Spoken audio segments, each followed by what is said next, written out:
បាទជំរាបសួរបងប្អូនអរគ្នាខ្ញុំបាទប៊ុនថា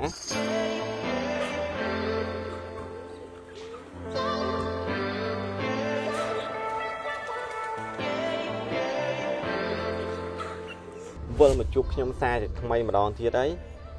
បាទមួយរយៈនេះគឺខ្ញុំអត់បានធ្វើវីដេអូចែកជូនទៅដល់បងប្អូនទស្សនាពីការធ្វើកសិកម្មនិងចំណេះដឹងបន្ថែមជូនទៅដល់បងប្អូនប៉ុន្តែខ្ញុំសូមអរគុណសម្រាប់បងប្អូនដែលជួយគាំទ្រនៅវីដេអូរបស់ខ្ញុំកន្លងមកនៅក្នុង Channel របស់ខ្ញុំឥឡូវខ្ញុំបានធ្វើវីដេអូមួយនេះសម្រាប់ធ្វើបន្តទៀតចែកជូនទៅដល់បងប្អូននៅចំណេះដឹងខាងកសិកម្មរៀនដាំនិងរៀនចិញ្ចឹមសត្វនានានៅវីដេអូនេះដែរគឺខ្ញុំចែករំលែកនៃការធ្វើចំណីមាន់មួយប្រភេទសម្រាប់បំពន់វា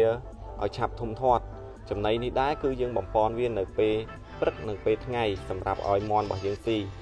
ដូច្នេះសង្ឃឹមថាជាចំណេះដឹងបន្ថែមចែកជូនទៅដល់បងប្អូនដែលចូលចិត្តចិញ្ចឹមមាន់ដូច្នេះយើងទៅមើលពីរបៀបនិងការធ្វើចំណីមាន់នេះទាំងអស់គ្នាបាទចំណុចចាប់ផ្ដើមដំបូងនៃការធ្វើចំណីរបស់យើងនេះយើងត្រូវការយកពោត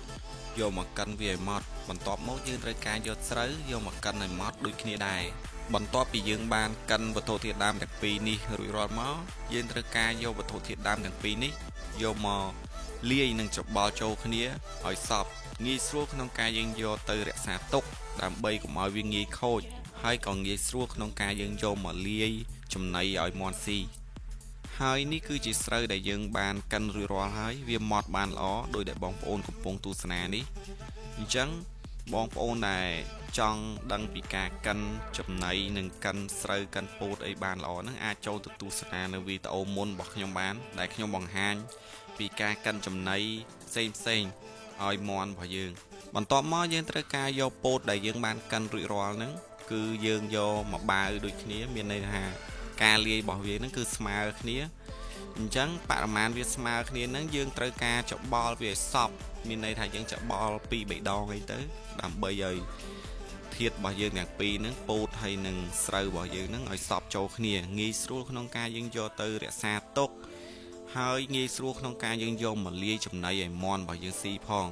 បន្ទាប់ពីបងប្អូនបានលាយស្រូវនិងពោតរបស់យើងច្បល់វាសព្វរួចហើយយើងត្រូវការយកធុងមួយដែលវាមានគម្របបិទជិតយកមកដាក់វាហើយយើងគ្របវាឲ្យជិតរក្សាវាទុកនៅកន្លែងដែលវាស្ងួតល្អអត់ឲ្យវាមានជាតិទឹកទេដើម្បីការពារកុំឲ្យមានការដុះផ្សិតនៅក្នុងចំណីរបស់យើងហ្នឹងពីព្រោះពេលខ្លះបងប្អូនធ្វើច្រើនអីអញ្ចឹងទៅយើងទុកដាក់វាយូរអញ្ចឹងយើងត្រូវការយកធុងមួយដែលមានគម្របបិទជិតដើម្បីរក្សាទុកវាឲ្យបានល្អចំណែកការលាយចំណីរបស់យើងវិញគឺងាយស្រួលមែនតើគ្រាន់តែយើងយកចំណីដែលយើងបានកិនរួចរាល់ហើយហ្នឹងយកមកដាក់លាយជាមួយនឹងទឹកមកល្មមទឹកគឺយើងឲ្យដាក់ច្រើនពេកទេគឺយើងដាក់មួយសើមហើយយើងច្បល់វាបណ្ដើយើងក្តាប់ចំណីរបស់យើងបណ្ដើទៅបើយើងក្តាប់ហើយយើងលាមកចំណីរបស់យើងវារាយមានជាតិទឹកសើមតិចតិចគឺមានន័យថាយើងអាចយកទៅឲ្យមាន់របស់យើងស៊ីបានហើយដោយដែលការអនុវត្តនៅក្នុងវីដេអូដែលបងប្អូនកំពុងទស្សនានេះ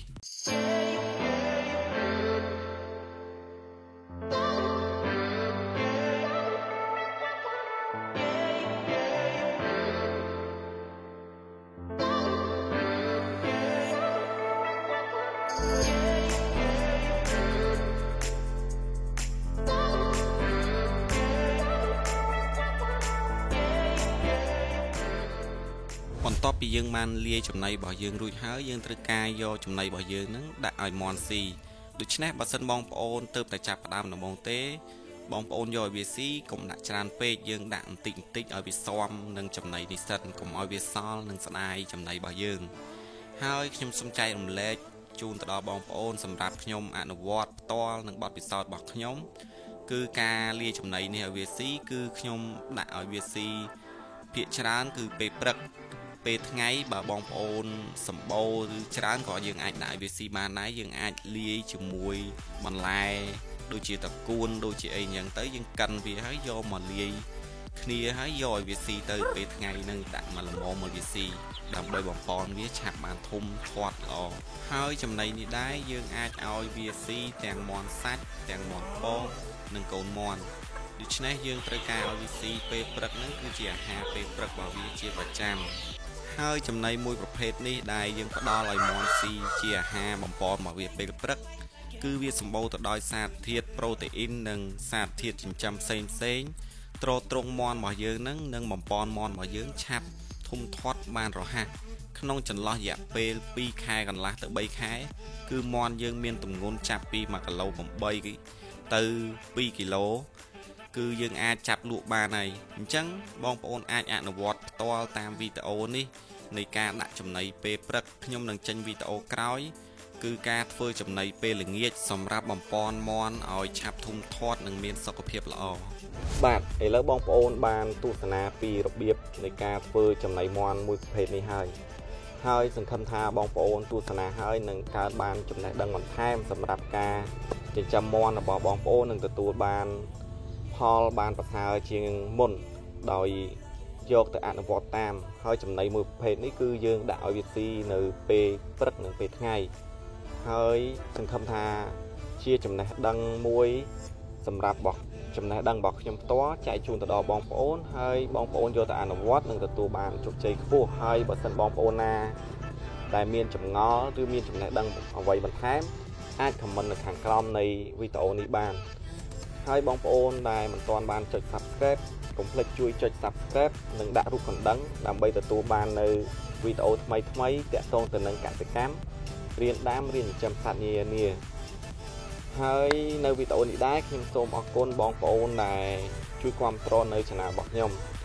បាទប៊ុនថាសូមអរគុណដែលបងប្អូនកំពុងទស្សនានៅវីដេអូនេះហើយវីដេអូបន្ទាប់គឺខ្ញុំនឹងការធ្វើចំណីមាន់បំពងនៅពេលល្ងាចសម្រាប់មាន់របស់យើងដូច្នេះកុំភ្លេចទៅតាមដាននិងទស្សនានៅវីដេអូបន្ទាប់នៃការធ្វើចំណីមាន់